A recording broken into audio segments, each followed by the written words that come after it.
Hello and welcome to 5Tech. This is Abbas.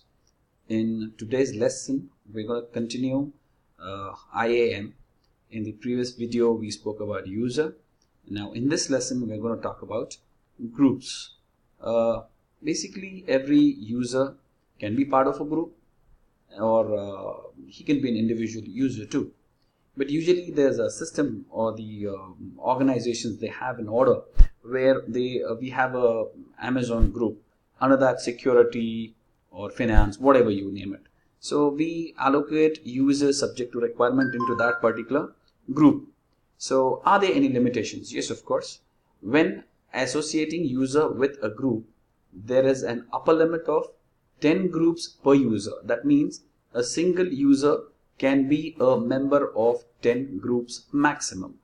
Next, as an account holder means I have an account with Amazon or I take services from Amazon. How many groups can I have? So it's clear out here. You are also limited to 100 groups per AWS account. So you got to be very careful while planning as an architect or when you're planning your users or group, anything in an organization.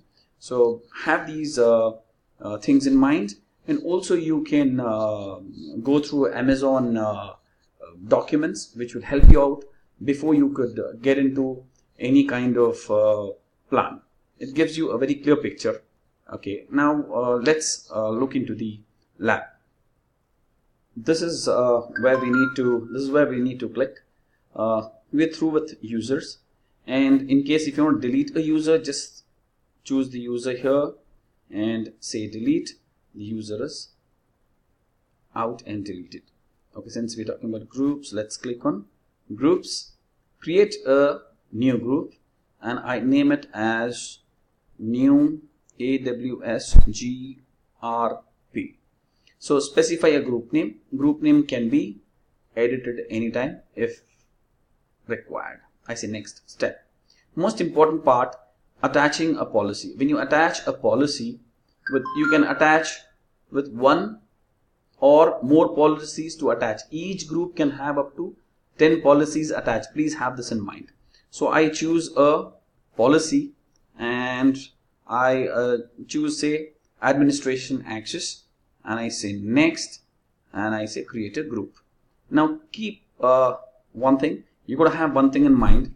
The group that I created and the policy that I attached, any user who comes into this group will inherit this particular policy, whatever we attach.